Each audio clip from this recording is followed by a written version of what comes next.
Sejam muito bem-vindos a mais um episódio sensacional do Biohackers Podcast Brasil. Hoje com um convidado muito especial, né, Lu?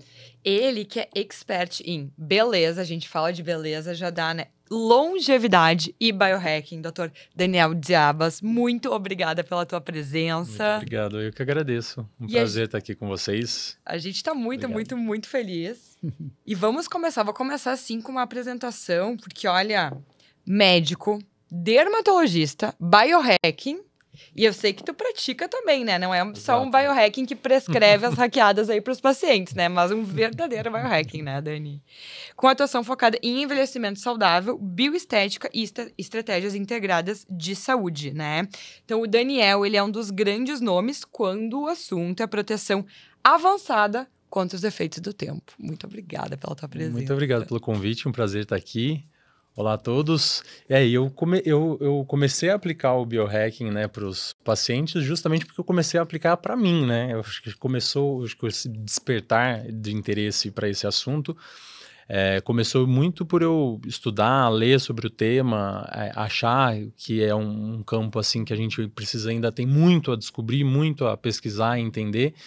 E foi aplicando na minha vida, na minha prática do dia a dia e observando os resultados foi que me encantei e comecei a me aprofundar sobre o assunto e agora aplicar também para os pacientes. E eles ficam encantados também, né? Vocês que já aplicam há muito tempo, a gente sabe como que eles reagem, né?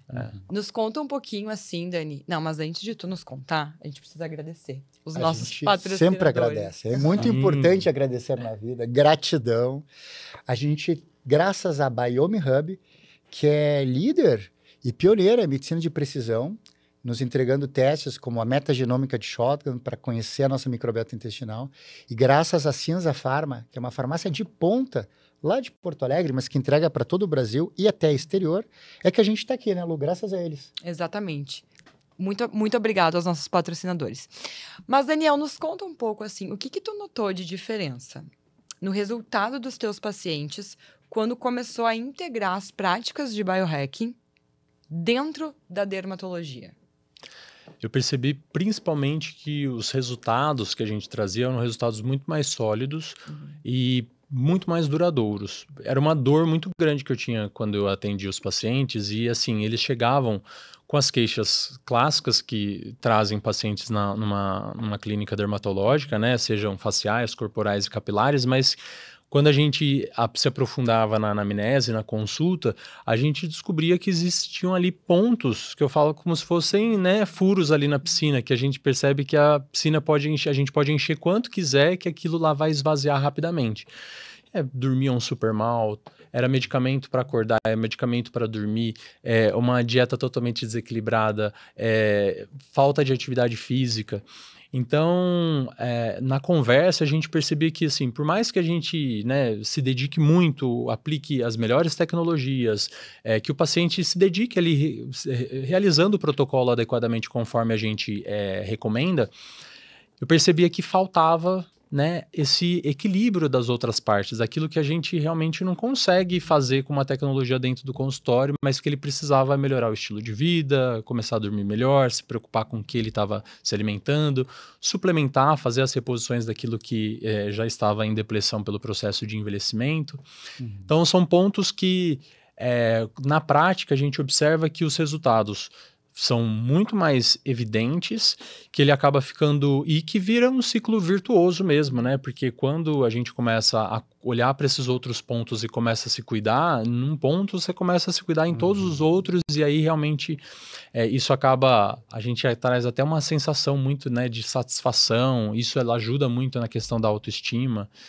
Então, é realmente uma mola propulsora muito boa para que os resultados sejam muito mais... Eu falo que o resultado dermatológico acaba sendo muito mais evidente e o paciente sai muito mais satisfeito. Muito legal. Inclusive, eu sempre faço questão de dizer que a dermatologia é a precursora do anti-aging. Tanto que um dos maiores congressos mundiais de dermatologia estética também se chama Congresso de Ciências Anti-Envelhecimento. Exatamente. Mas é bacana também ver esse movimento do dermatologista de terapias tópicas locais da pele para terapias sistêmicas. Muito interessante. Inclusive, o Daniel tem linha de suplementos, né, Daniel? Nos fala um pouquinho mais dos suplementos que tu acha que podem ajudar na longevidade, não só da pele, mas do corpo como um todo.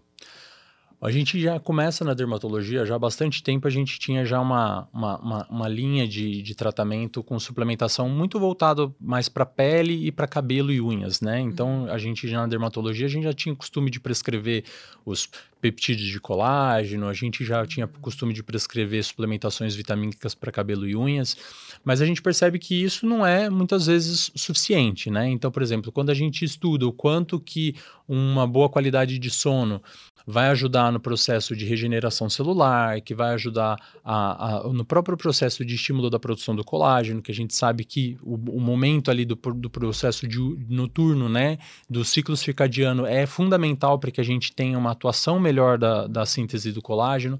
A própria regulação da atividade das glândulas sebáceas, né, a gente sabe hoje, com estudos científicos, que aqueles pacientes que dormem menos acabam por pico de cortisol e uma série de outras alterações hormonais, contribuindo para doenças inflamatórias como acne. Então, esse é um ponto, né? Então, hoje a gente, na linha nossa de biohacking, a gente tem uma suplementação que tem, além do magnésio, GABA...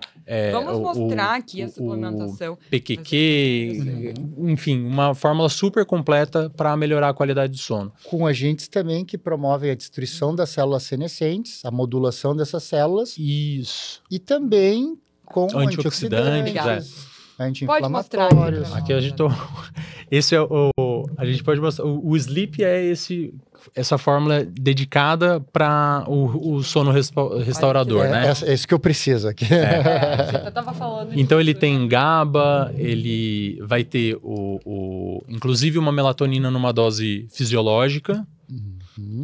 E o slow aging, que também é para ser tomado associado, né? Aí é uma fórmula mais voltada com antioxidantes, senolíticos e xenomórficos, né? Então a gente realmente aborda as células zumbis, tanto aquelas que estão só contaminando as outras, para parar esse processo de contaminação e também para conter mesmo a sua proliferação e realmente contribuir não só para a varredura dos radicais livres, mas para atuação direta nas células zumbis. E olha, é célula zumbi mesmo, tá? Que nem aqueles filmes do Jorge Romero, que o zumbi morde uma pessoa, ela vira zumbi também. Essas células senescentes contagiam as outras células que viram... É a laranja podre, né? A laranja podre. E tem agentes também que promovem a biogênese mitocondrial, aqui como o resveratrol, a quercetina... E também antioxidantes mitocondriais importantes, como o coenzima Q10. Bem interessante mesmo. Sensacional, muito interessante. E sabe o que é legal, Dani? Porque tu traz na consulta dermatológica toda a consulta de clínica médica junto. Isso. Né? A gente tem que fazer esse levantamento, né? E é isso que eu acho. Eu até ia dizer aqui a palavra que é uma inovação, mas que não deveria ser uma inovação, né? Porque quando a gente tá na frente de um paciente que daqui a pouco vai te procurar, até por uma questão estética, a gente tem que entender o que está por trás, né? O que tem de saúde ali naquela questão estética e como é que a gente consegue trazer isso. Então, olhar o paciente como um todo, pensando nele na saúde clínica dele, Sim. né? Vai fazer com que ele fique seguro nesse tratamento estético, mas também no tratamento clínico, no tratamento da saúde como um todo. A gente começou a se aprofundar muito na anamnese.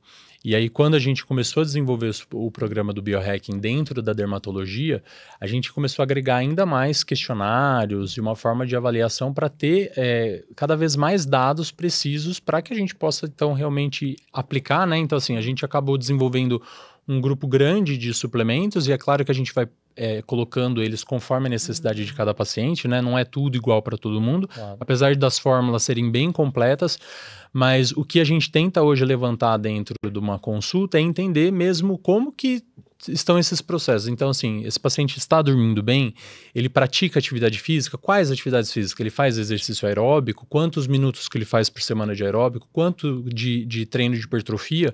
Tem um estudo super recente agora, que eu estava lendo essa semana, falando, né, do papel do sistema musculoesquelético hoje, que ele é encarado como um sistema mesmo, produtor de hormônios, né? Ele não é apenas ali um músculo, um componente, né, um órgão. Visto como um hormônio.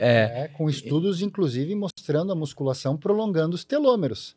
Exato, Que são né? aquelas capinhas que protegem os cromossomas. Se a gente pudesse citar como um dos segredos, né, grandes aí da longevidade, sem dúvida é assim, a manutenção da massa muscular esquelética, né? Eu falo, acabou aquela coisa que a gente falava assim, eu tô engordando pelo processo de envelhecimento porque o metabolismo tá caindo. Na verdade, o que tá caindo é a massa magra, né? É a massa muscular. Essa desculpa de que a taxa metabólica basal tá diminuindo porque a tireoide tá ficando fraca, qualquer coisa do tipo, já os estudos mostram que não, né? Se você mantiver a massa magra... Isso é sensacional, né, Daniel? Porque quando eu comecei a fazer musculação, por causa do bullying que eu sofria, né? Tinha todos os apelidos relacionados à magreza possíveis e imagináveis. A musculação era ainda tão marginalizada. Eram aquelas academias de bairro que, por exemplo, o vestiário feminino tinha sido transformado num depósito, porque não tinha meninas treinando. Era assim, um estivador, um pedreiro, a galera do karatê e eu, né? Um outro subnutrido que sofreu bullying. Mas agora a gente vai começar com um quadro muito famoso já aqui, que é Dr. Ricardo sacaneando o convidado. Então, Dr. Ricardo sacaneando o convidado, parte 1. Do ponto de vista de longevidade, de características do envelhecimento, me parece que o peeling de fenol é maravilhoso, porque ele removeria as células velhas, deixaria as células tronco e a gente praticamente zeraria a idade biológica da nossa pele. No entanto, foi proibido pela Anvisa. Como tu vê essa proibição? Tu vê o peeling de fenol com o mesmo entusiasmo que eu? Ou tu prefere aqueles lasers novos ou técnicas até de peeling químico com ATA, com outras alternativas? Como é que tu vê essa questão?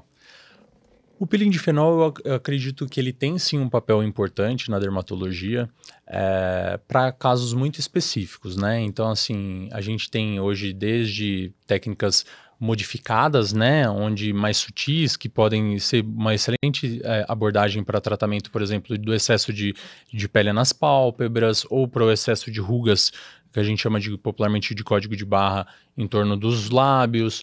E para casos onde a gente tem um fotoenvelhecimento muito intenso, que é aquela pele muito craquelada, cheia de rugas finas, também é uma boa alternativa se o fototipo, né, que é aquela cor do paciente, se o paciente tiver um fototipo claro, então não tiver uma pele muito morena, é uma alternativa interessante. Serve para todo mundo? Seria a solução do processo de envelhecimento? Não, né? Não serve para todo mundo, até porque nem todo mundo está disposto a passar por esse processo, é um processo muito sério, tem que ser feito dentro de um centro cirúrgico, especialmente quando for uma área maior, como uma face completa. A gente sabe que o paciente ele tem que estar estável, muito equilibrado do ponto de vista hidroeletrolítico, ou seja, ele tem que estar bem hidratado. Então, durante o procedimento, por isso que tem que ser feito em centro cirúrgico, porque tem um alto índice de toxicidade com alteração da função cardíaca, se ele não estiver bem hidratado, da função hepática, né, do fígado. Portanto, sempre foi um tratamento muito sério e que infelizmente foi banalizado. Banalizado por cair, foi parar em cursos online, cair na mão de profissionais que não eram habilitados para realizar esse tipo de procedimento e que não entendiam a seriedade que era para fazer esse procedimento dentro de um centro cirúrgico. Infelizmente aconteceu o que todo mundo sabe que aconteceu, né? Então a gente teve um óbito que acabou virando notícia nacional, mundial, na verdade, e isso levou os órgãos reguladores a suspender um tratamento que, infelizmente, todo mundo acaba pagando pelo preço da suspensão, né? Então, assim, eu sou contra a suspensão no sentido de que deveria criar uma restrição, né? Então, assim, olha, só pode ser feito por determinados profissionais que têm tantas horas de treinamento e que têm habilidade para fazer isso dentro do centro cirúrgico. Mas, infelizmente, às vezes é necessário alguma medida extrema para controlar esse desalinho. Então, a gente está sofrendo preço e, assim, temos outras tecnologias para substituir esse tratamento. Não exatamente igual, mas a gente consegue hoje com outras técnicas, com lasers mais profundos. Hoje a gente tem, né, laser de CO2 até com uma técnica com pulsos diferentes, com comprimento de onda que a gente consegue fazer a liberação de energia de uma maneira mais contida. Então a gente consegue aplicar em diferentes fototipos de paciente e chegar com mais sessões num resultado talvez próximo do fenol. Não exatamente igual e próximo. E tem essas variações. O ATA, o Croton, que são variações do fenol, que essas ainda podem ser utilizadas por pessoas habilitadas, mas sempre com esse cuidado de procurar um profissional médico que tenha realmente responsabilidade para realizar esse tipo de procedimento. Muito bom. É que às vezes parece um pouco também de confissão de culpa das agências regulatórias, do tipo, ó, já que a gente não consegue fiscalizar quem trabalha mal, Infelizmente, é eu mais acho que fácil é isso proibir mesmo. para todo mundo. Né? Eu vou continuar nessa sessão de perguntas polêmicas, porque a gente sabe que uma Tu gostou de sacanear os convidados, né? a gente sabe que uma prática do biohacking é o contato com a luz solar para absorção de vitamina D. Com ou sem proteção solar. Então, como é que a gente faz? Nesse A gente momento, precisa usar o pessoal da protetor Sociedade solar Brasileira de Dermatologia já está botando ali 24 o nome do horas Daniel, por olhando o dia. número de registro para ver o que ele vai responder. Para ver se ele tem RQE. Certeza que ele vai unir agora. Exatamente. Então, Daniel, qual que é a tua indicação? A gente precisa estar 24 horas por dia, ou melhor, em todos os momentos que a gente vai ter contato com a luz solar, com proteção, ou não? É saudável ter esse contato com o sol sem proteção para melhor absorção de vitamina D? Eu quero ouvir a opinião do especialista. O que a gente tem por estudo científico hoje é que, assim, para manter os níveis considerados normais dentro do que a gente considera, né, assim, de normalidade pelo padrão bioquímico hoje dos laboratórios tradicionais, a gente conseguiria já obter essa ativação da produção da vitamina D com uma exposição sem proteção solar de 15 minutos aproximadamente dentro daquela faixa ideal de UVB, que daí realmente não adianta aquele solzinho das 7 da manhã, tem que ser aquele sol realmente que tem uma exposição maior de UVB, que é das 10 até as 16 horas. Então, esse tipo de exposição em 15 minutos, estima-se que já seria o suficiente aí para a gente bater aquela meta aí de chegar pelo menos nos 30 da vitamina D. Isso falando, como eu disse, índices considerados normais de vitamina D. Eu sei que cada especialidade trabalha com índices diferentes, tem gente que gosta de chegar nos 60, 70 e muito mais. Para esses casos, só suplementação mesmo, aí não vai ter jeito, né? Agora, o quanto isso impacta no processo de envelhecimento? Isso é muito relativo, porque se a gente for parar para pensar, pessoas que têm um fototipo mais alto, né? Então as pessoas morenas, de pele morena, ou pele preta, pele negra, elas já têm uma fotoproteção natural, que é a melanina. A melanina, querendo ou não, ela é um pigmento para proteger o DNA das nossas células contra os danos de UVA e UVB. Então essas pessoas, ao se expor nesse sol de 15 minutos, provavelmente elas não vão sentir tanto impacto no envelhecimento e também não vão ter tanto impacto na questão da produção de manchas, porque a pele já tem melanina ali para proteger o DNA, por que a pele vai ficar produzindo mais para reagir à exposição solar? Agora, outras pessoas com fototipo mais claro, então pele muito branca, aquelas pessoas que ficam muito vermelhas quando se expõem ao sol, essas, né, sinal vermelho é sinal inflamatório, né? Significa que a pele está reagindo ali a UVA e UVB e está produzindo, vai acabar gerando a produção de melanina para tentar reagir e proteger o DNA da célula contra os danos solares e também vai acabar produzindo manchas e acelerar o processo de envelhecimento e até aumentar o risco de câncer de pele. Agora, é isso. Uma coisa é a gente ter uma exposição regular ali de 15 minutos, apenas nas áreas expostas ao sol. Então, quando eu falo de 15 minutos, é assim, antebraços, mãos, rosto, pescoço, 15 minutos em horário normal já seria o suficiente. Outra coisa é a gente fazer isso todos os dias regularmente, o corpo todo, e passados 15, chegar a 30, uma hora. Aí realmente a gente tem que entender que a partir do momento que você está ficando com a pele vermelha ou que você está se bronzeando, você está envelhecendo. Então, bronzear não é pra pegar... Não é a desculpa, pessoal. Eu tô pegando só pra vitamina D, na verdade, que é bronzear. O bronzeamento, ele já vai estar trazendo... Sim, porque o bronze é o quê? É a sua pele reagindo, tentando se defender do UVA e UVB. Imagina o bronzeamento artificial, então. Exato. É uma tentativa, assim. Existe um bronze saudável? O único bronze saudável que existe é o Jet Bronze. Tá, e agora eu vou te aquela substância que só vai oxidar a melanina já existente e aí você fica com aquela cor temporária. É o único.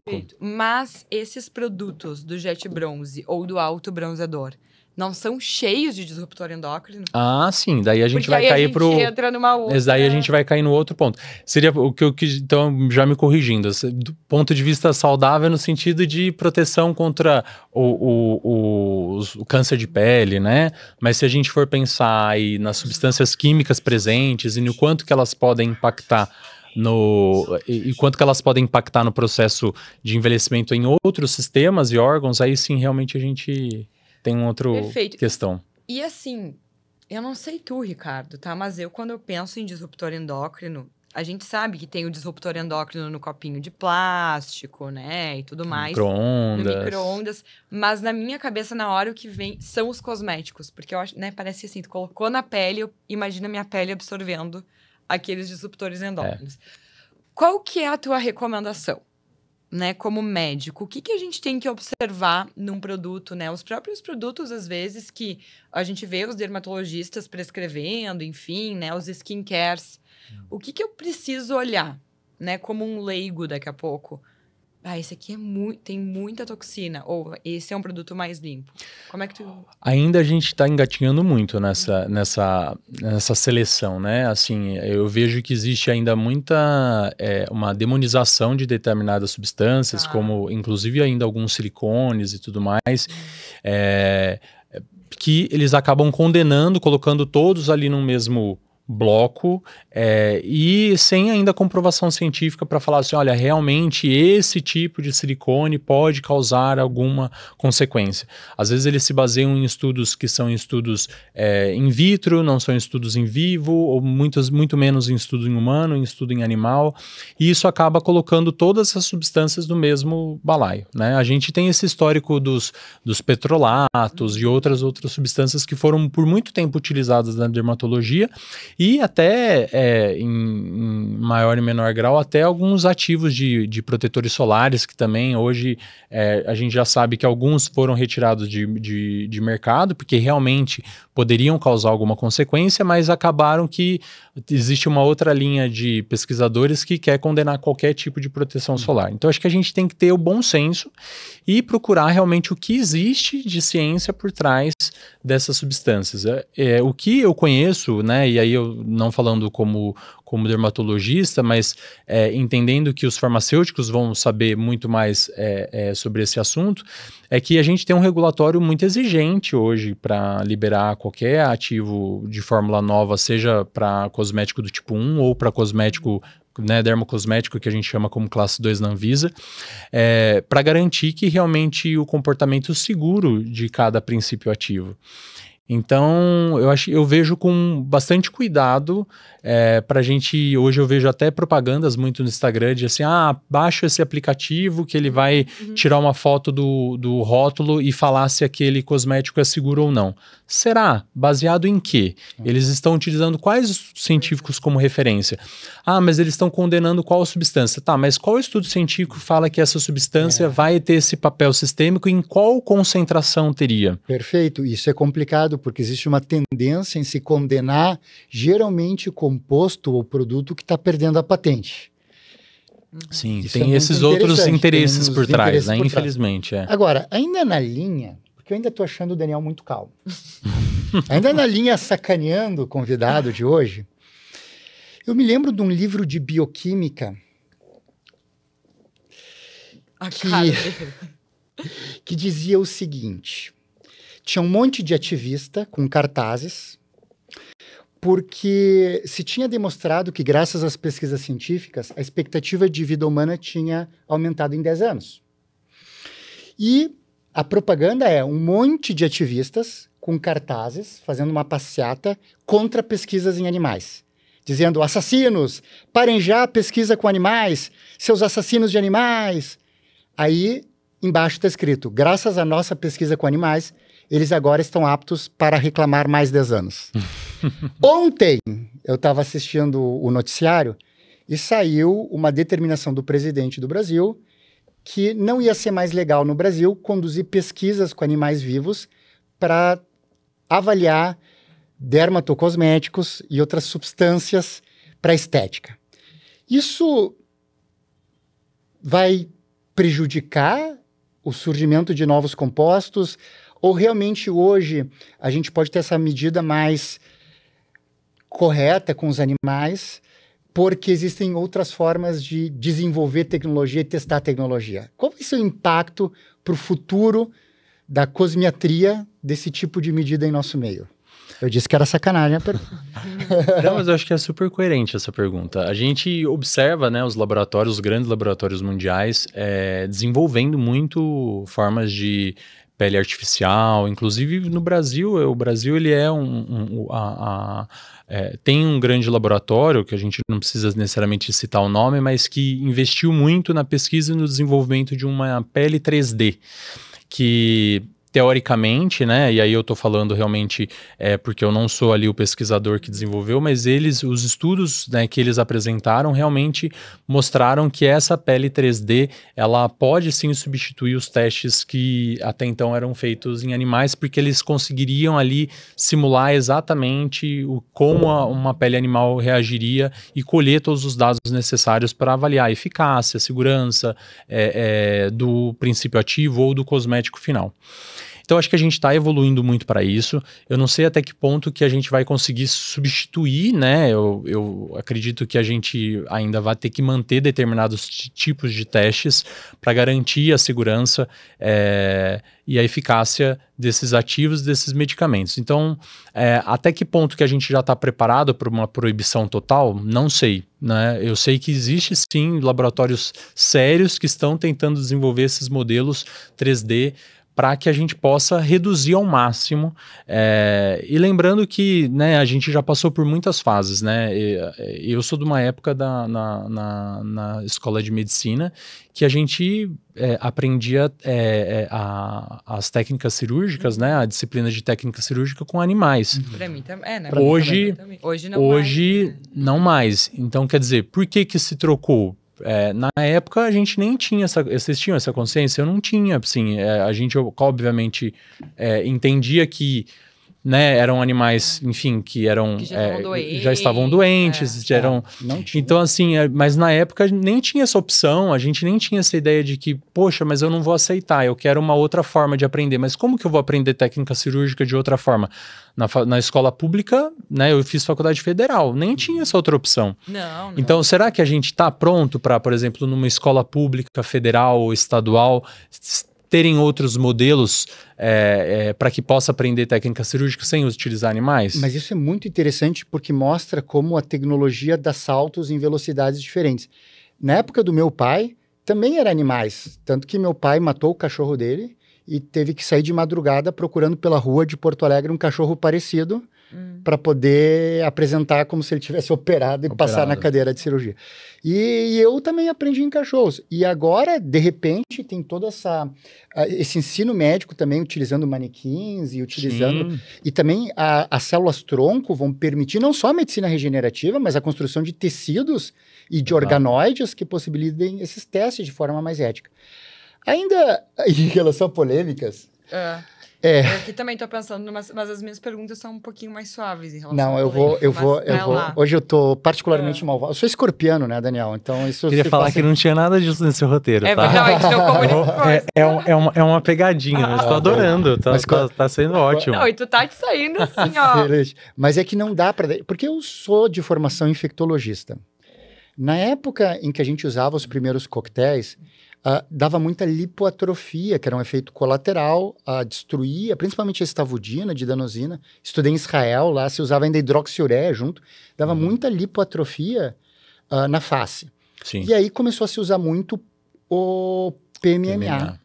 Para preenchimento. Exato. Preenchimento definitivo. Até se tentava usar cânulas cegas que não introduziam sistemicamente o composto. E agora a gente viu a Anvisa reforçando que é legal usar o PMMA, mesmo em situações não de pacientes. Porque o coquetel de hoje em dia não dá mais esses efeitos. Não dá. E a gente vê muito preenchimento com grande volume em áreas glúteas. E a gente está vendo essas complicações. Qual é a tua opinião como dermatologista, que tem essa veia de biohacker, que gosta de intervir, mas que gosta de intervir com segurança, em relação a esses preenchimentos definitivos como o PMMA? Principalmente em grandes áreas, como glúteos. Aí eu me questiono cadê a pessoa que proibiu o fenol, né? Para não assinar esse papel também, né?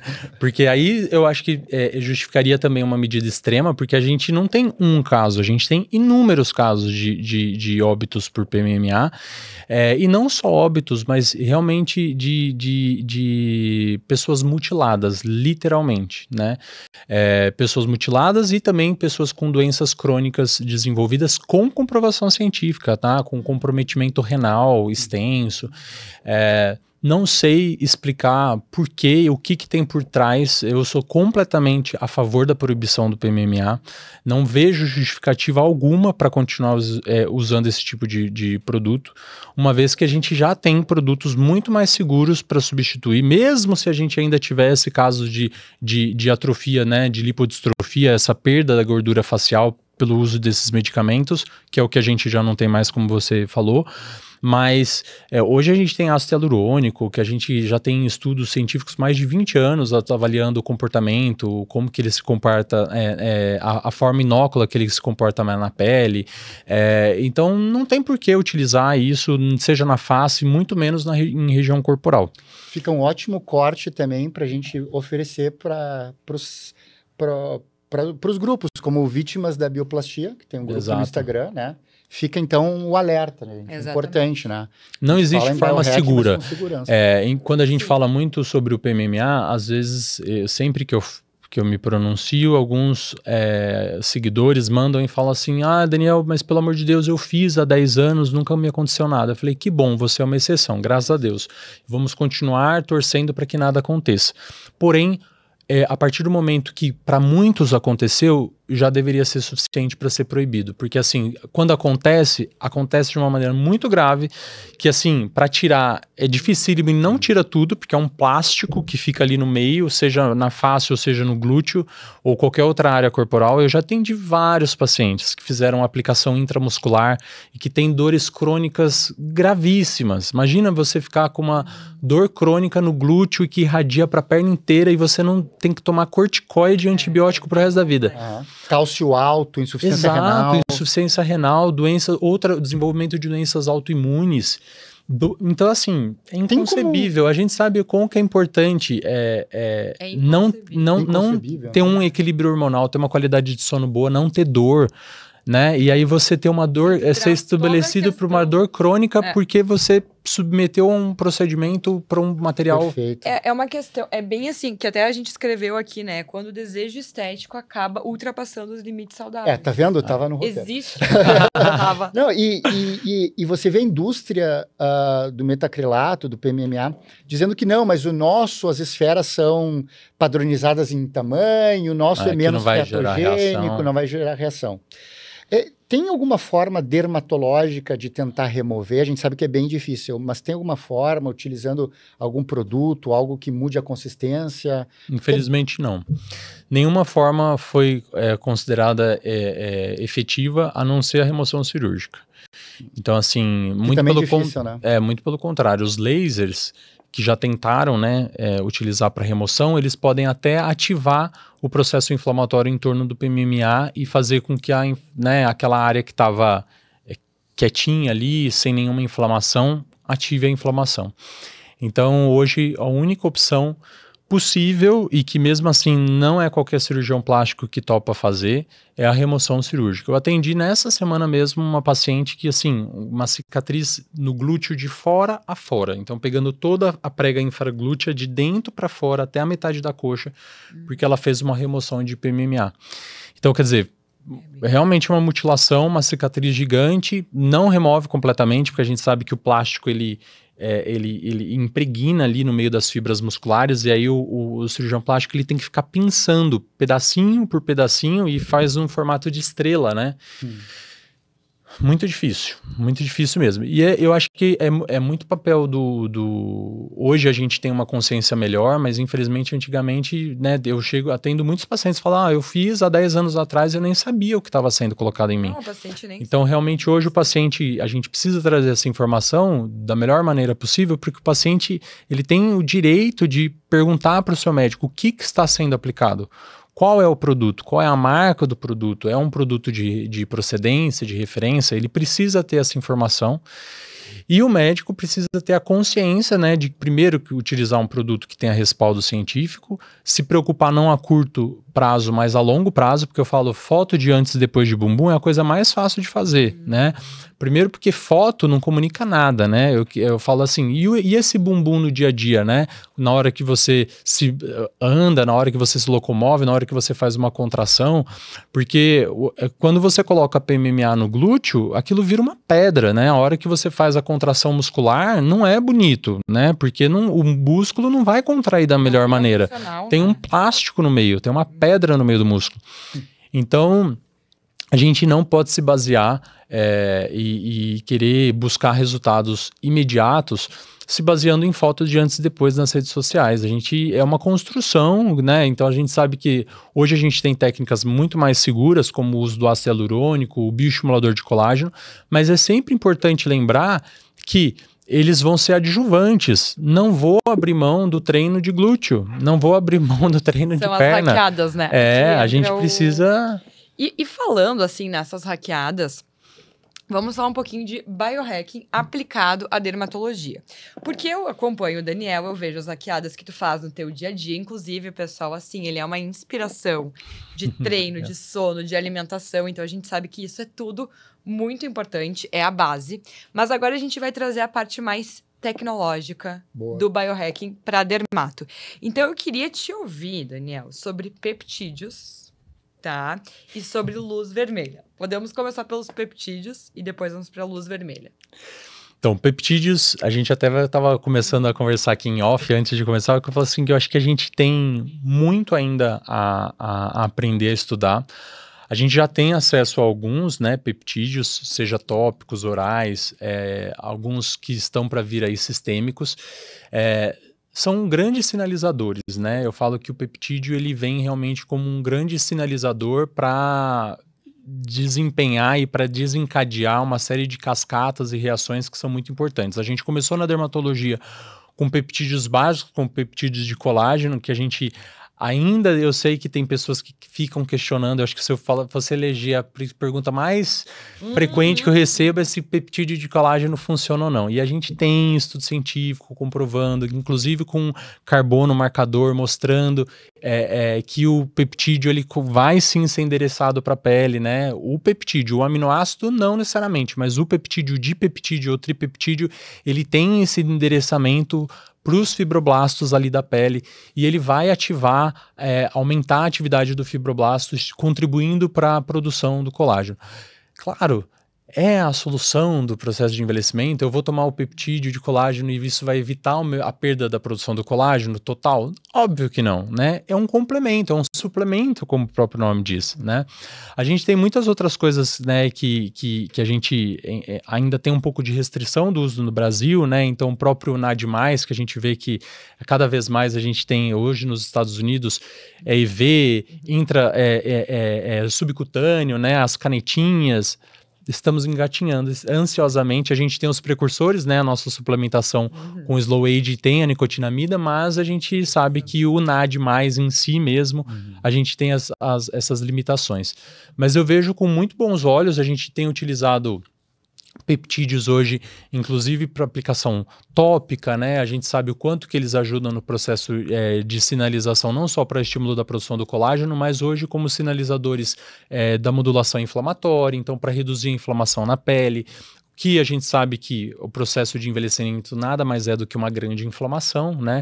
Então, inclusive, estudos científicos hoje que falam do papel que um creme tópico, ele pode contribuir para a redução dos marcadores inflamatórios cutâneos e, consequentemente, o quanto que isso pode impactar no envelhecimento de outros sistemas e órgãos. Então, a gente tem um estudo publicado há 2 anos na Nature que fala justamente disso. O quanto que um creme tópico aplicado em mais de 30% da superfície corporal poderia regular a resposta imune inflamatória que vai ficando deficiente com o processo de envelhecimento, reduzir os marcadores inflamatórios e, consequentemente, reduzir esses marcadores inflamatórios a níveis sistêmicos e contribuir para a redução do envelhecimento de outros sistemas e órgãos, como o sistema cardiovascular e o sistema neurológico. Então, é brilhante a gente poder pensar que o creme vai muito além do que o tratamento local, né? Mas que ele pode ter também uma contribuição para um tratamento sistêmico. O LED, né? As máscaras de LED que hoje são cada vez mais viralizadas, né? A gente tem estudos científicos robustos falando da aplicação do LED há muito tempo, não só do LED vermelho, que pode contribuir também pela modulação inflamatória. A gente já usa há muito tempo também como fotobioestimulação da produção do colágeno, né? A gente sabe que ele tem uma ação da melhora da vascularização dérmica, ativação também da atividade dos fibroblastos, ou seja, aumento da produção de fibras colágenas, fibras elásticas. Mas a gente sabe também que LED azul tem uma ação antibacteriana, antimicrobiana, então a gente usa muito na dermatologia para tratamento de dermatite seborreica, de acne, é um poderoso efeito secativo para acne. E essas máscaras de uso caseiro com LED, elas funcionam então? Funcionam. É claro que elas não vão ter a mesma potência, por exemplo, de um dispositivo de clínica, né? Porque o LED nada mais é do que um laser de diodo, né? Que a gente fala, que é um comprimento de onda específico. Então, para uso caseiro, para ser seguro, os órgãos regulatórios, eles liberam determinada intensidade, né? A fluência, a energia desse laser, ele acaba sendo um pouco menor e restrito o uso a determinada quantidade de minutos. Quando a gente aplica isso na prática dentro do consultório, a gente acaba utilizando placas maiores, com uma intensidade maior, porque a gente tem um médico ali supervisionando, sabendo usar a quantidade de tempo correta e para o propósito correto. Então, é a mesma coisa que eu falo da suplementação oral, né? É um adjuvante, se você tem indicação, né, e é uma tecnologia que é segura, que passou pelos testes, né, então, internacionais pelo FDA ou nacionais pela Anvisa, pode ser utilizada e o paciente tem que entender que ele é mais um adjuvante ali para o processo de envelhecimento. Não vai substituir muitas vezes o tratamento tópico do creme ou até os tratamentos tecnológicos da dermatologia, mas é um complemento. Mas aí eu queria chegar também uma pergunta com a pegada da Lu, mas também com a minha pegada escorpiana. Cremes. Não é exatamente a mesma coisa entrar numa dessas farmácias de rede, que aliás parecem se dividir de forma mais intensa do que a mitose das nossas células. Das nossas células que são mitóticas, né? Não das pós-mitóticas. E mandar manipular. As concentrações dessas marcas, dessas embalagens bonitas, mas que a gente compra na farmácia, trazem todos esses benefícios? São completamente diferentes, né? Você sabe que esse foi um grande desafio, inclusive do desenvolvimento dessa linha que a gente desenvolveu de suplementação e da linha que a gente tem hoje na clínica de cosméticos, que a gente tem hoje uma linha de 46 produtos cosméticos. Manipulação, né? A manipulação realmente ela traz uma vantagem para a gente, porque a gente consegue concentrações muito maiores de ativos. E que a industrialização é altamente limitante. Então, hoje no Brasil, por exemplo, retinol, que é uma molécula que a gente tem inúmeros estudos científicos, é uma das que mais a gente tem estudos científicos. Se fosse para escolher assim, um ativo para ser utilizado para a ação anti-envelhecimento, além do filtro solar, o retinol, sem dúvida, está ali no pódio. Pela Anvisa, a gente só pode ter 0,3% de retinol nos produtos de gôndola, tá? Enquanto que nos produtos manipulados a gente pode chegar a concentrações muito maiores, a gente chega a concentrações de 3%, se for a isotretinoína, né, que é a forma final, né, porque o retinol ele vai se transformar em isotretinoína na pele, que é a forma principal, aí, o ativo principal que vai gerar o estímulo da produção do colágeno. Então, realmente a gente tem uma discrepância muito grande ainda entre produtos manipulados, ou classe 2 que a gente fala, e esses produtos industrializados. Não quer dizer que o produto industrializado não vai fazer efeito, tá? Então, assim, o produto industrializado com uso recorrente, para aquilo que ele se propõe fazer a longo prazo, ele pode chegar num resultado legal, enquanto que o produto manipulado entregaria aquilo em 4 semanas, aquele lá pode demorar às vezes uns 6 meses, mas dependendo do que você está procurando, por exemplo, clareamento de mancha, a gente não vai ter um produto pronto de gôndola com uma hidroquinona numa concentração alta, mas a gente vai ter um clareador permitido, como um alfa-arbutin, que tem estudos científicos mostrando que tem um poder clareador, mas que leva mais tempo, mas que também é mais seguro, que não vai ter risco de irritação da pele. Então, realmente, para ser vendido onde qualquer um vai lá e pega sem nenhuma prescrição, acaba sendo seguro. Então, a gente tem que entender que hoje, com acesso, né, que as pessoas têm a compra de cosméticos, realmente seria preocupante a gente disponibilizar altas concentrações de ativos, porque da mesma forma que eles podem fazer muito bem, mas se utilizados de uma maneira incorreta, podem fazer mal também. Mas então o grande recado é: paciente, invista num bom dermatologista. Exato. Exatamente. Exatamente. E hoje a gente tem essa possibilidade de trabalhar, por exemplo, a nossa linha é uma linha que a gente não precisa manipular, a gente já consegue trabalhar com produtos mais que são vendidos sob prescrição. Então eu não posso simplesmente criar um e-commerce e vender meus produtos para qualquer pessoa, porque eles são classe 2 na Anvisa, então eles são registrados, eles têm alta concentração de ativos, mas eu só vendo sob prescrição. Boa.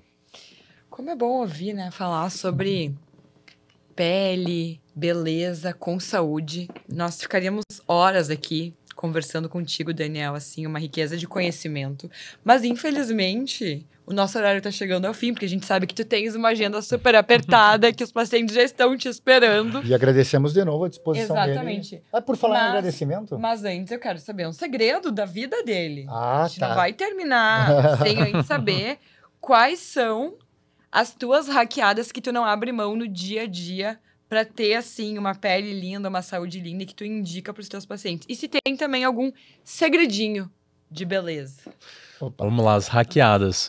Bom, eu sou adepto de tudo que a gente desenvolveu do biohacking para os pacientes. Então, assim, eu tô aqui com os meus dispositivos, então, reloginho, né, para a gente monitorizar o desempenho que a gente está tendo na atividade física e o desempenho do sono, principalmente. Eu acho que esses são os pontos principais.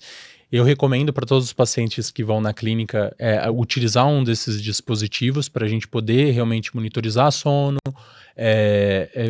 acompanhar, né, como que tem sido a dedicação do paciente nas atividades físicas. Pode falar as marcas. Eu uso o Garmin, Eu né? acho que é igual ao meu, o teu. O seu é igual, eu só troquei achei bem a bonita, pulseira. inclusive, essa pulseira. Eu sempre dou a dica da Linda pulseira. essa pulseira. Qual é o Então, modelo que tu usa? É o Veno 3S. É o Veno Exatamente 3S. igual, mas eu gostei da tua pulseira. Gostou? Eu vou te dar a dica da pulseira também, que é pra combinar com a roupa. Tá estiloso. Então, Tá muito legal. o Garmin eu acho que é fundamental, ajuda muito, e eu percebo como os pacientes, depois que começam a utilizar, eles realmente começam a falar, poxa, agora eu percebi quanto que, por exemplo, aquele drinkzinho que eu tomei naquele jantar que parecia inofensivo atrapalhou a qualidade do meu sono naquela noite. Eu falei, tá vendo? O drink não é tão inofensivo quanto você imaginava. O drink que eu sei que tu usa também, não sei se tu tá com ele agora, o mas monitor de glicemia. O monitor de glicemia para o drink, ele é... O monitor de glicemia me fez aprender muito sobre a minha alimentação, né? Assim, eu descobri coisas inimagináveis, né? Primeiro que eu tava utilizando ali substitutos de açúcar que eu achava que eram maravilhosos, fazendo muitas receitas com os imos, e aí a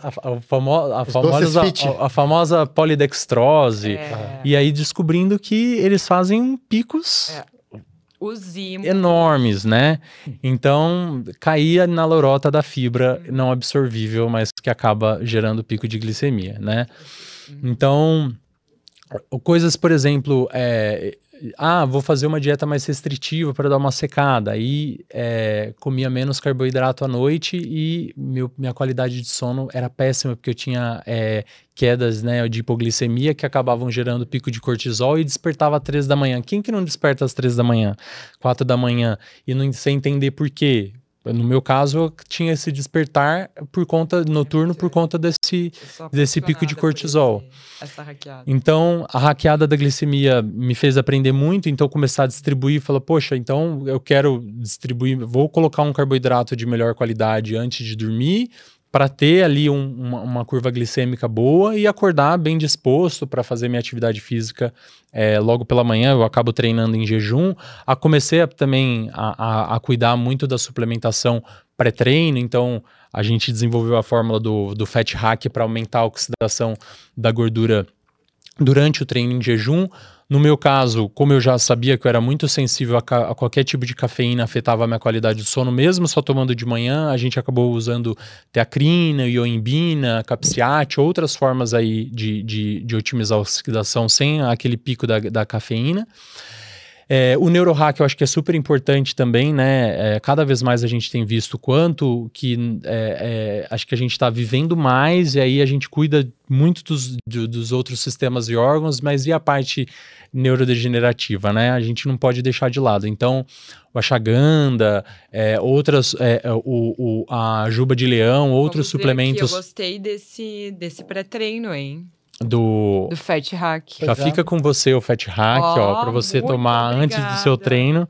O Neurohack é super legal, tem o ashwagandha, tem a juba de leão, enfim, a teanina, fosfatidilcerina, rhodiola rosa. Exato. Grandes atores aqui, né? Não, sensacional. E esse aqui sem a cafeína, então interessantíssimo. Exato, que daí mesmo quem é sensível à cafeína pode utilizar. Então esses, por exemplo, eu acordo de manhã, eu tomo Fat Hack, para antes do treino aeróbico.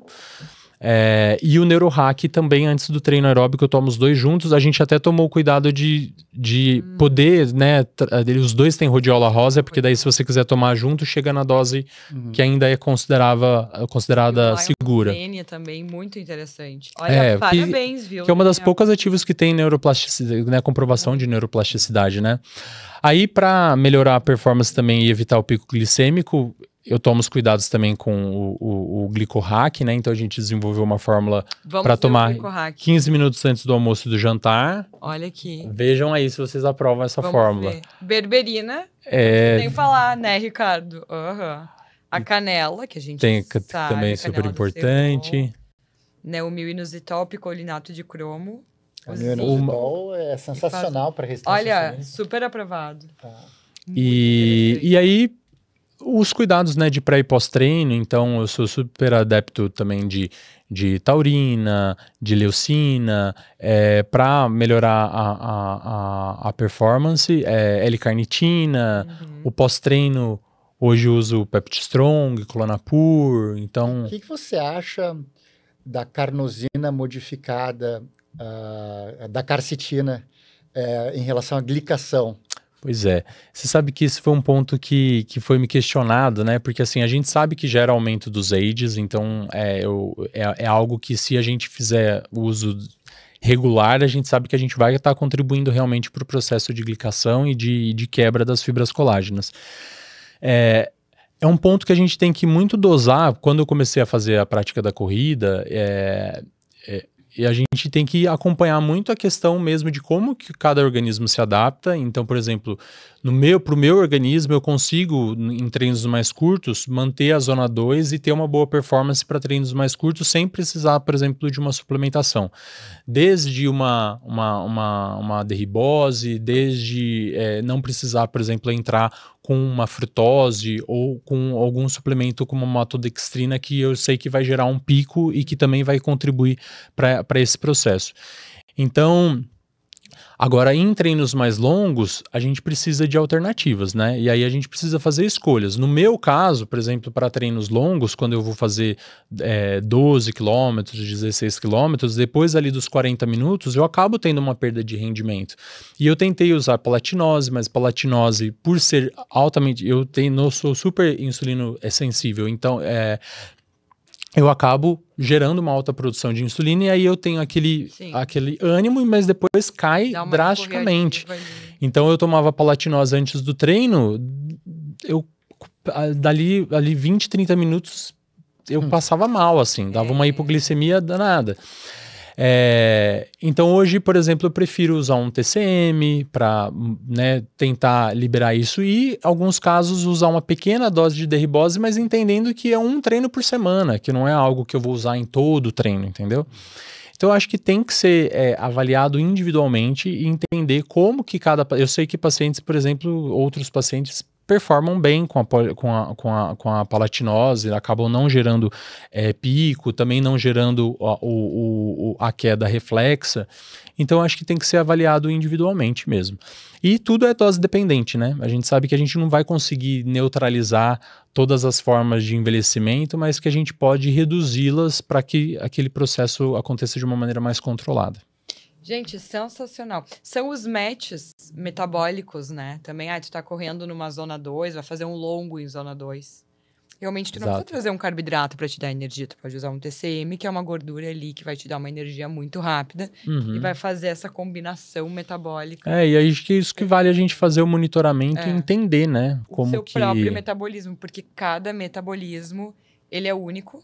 Exato. E ele vai se modificando também. E lembrar que os excessos também geram falta, né? Eu acho que esse é um ponto que é muito importante, porque, e aí eu me coloco, faço a minha culpa aqui, porque assim, como a gente começa a estudar muito isso, a gente se empolga muito, e a gente tem que entender que todo o excesso, uma dieta extremamente restritiva, ela pode gerar inflamação, ela pode gerar, na verdade, aumento até dos marcadores inflamatórios se você não souber regular. Então, é por isso que é tão importante ter todo esse respaldo, esse cuidado integrado, né, de médicos de diferentes especialidades, da medicina integrativa, do endócrino, do dermato, para que cada um dentro da sua especialidade possa, o nutricionista, o nutrólogo, o médico do esporte, cada um possa trazer seus conhecimentos e agregar para que esse paciente se sinta realmente cuidado nesse 360. A gente nunca vai saber tudo. Eu acho que o passo principal quando a gente começa a aplicar o biohacking é primeiro ter o que a gente chama de humildade intelectual, porque assim, a gente está muito distante de saber tudo, a gente ainda tem muito universo enorme para explorar e para aprender. Então é muito bom a gente estar aqui, né? Super agradeço esse convite, essa oportunidade, porque a gente está aprendendo junto. Eu tenho muito para aprender com vocês e a gente tem muito para aprender sobre esse universo e trazer isso, porque quem vai se beneficiar realmente é o nosso paciente. Nossa, muito obrigada, de verdade. Obrigado, foi sensacional. Biohack. E onde a gente pode te encontrar? Então, nas redes sociais, mas também na tua clínica? Nas redes sociais, né? No @DanielDeziabas. A gente tá no Instagram, tá TikTok, tá YouTube, vai encontrar um pouco ali do nosso trabalho, da clínica. Minha clínica fica aqui em São Paulo, né? A gente fica aqui no bairro do Jardim América, somos vizinhos, inclusive, de 100 metros ali de distância. Uma cidade pequena como essa. Você viu?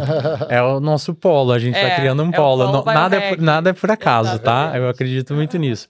Então a gente tá aqui nos Jardins, nós temos um centro realmente voltado para esse cuidado da dermatologia 360 mesmo, então a gente cuida de rosto, corpo, cabelo e hoje muito com esse Biohack System que a gente criou, onde a gente tem o apoio também, faz toda essa avaliação do paciente com o uso dos dispositivos, com o uso dos testes genéticos, para que a gente tenha essa medicina de precisão e possa contribuir para uma longevidade. Eu falo que é viver mais viver melhor. Não adianta ali contabilizar números, mas a gente tem que estar dando cambalhota ali, né? Dizem que essa próxima geração vai viver até os 140, então vamos lá. Vivendo bem e bonito. Exatamente, belos. Muito obrigado, gente, viu? Muito obrigada, a gente que agradece. Agradecendo mais uma vez os nossos patrocinadores, Cienza Farmácia de Manipulação. Biome Hub tem um cupom de desconto, né, Lu? QR Code passando aqui na tela com o cupom de desconto. Pessoal, curtam, compartilham, comentem e se inscrevam no canal. Muito obrigado e hackeiem-se! Não esqueçam. Um abraço. Tchau, tchau.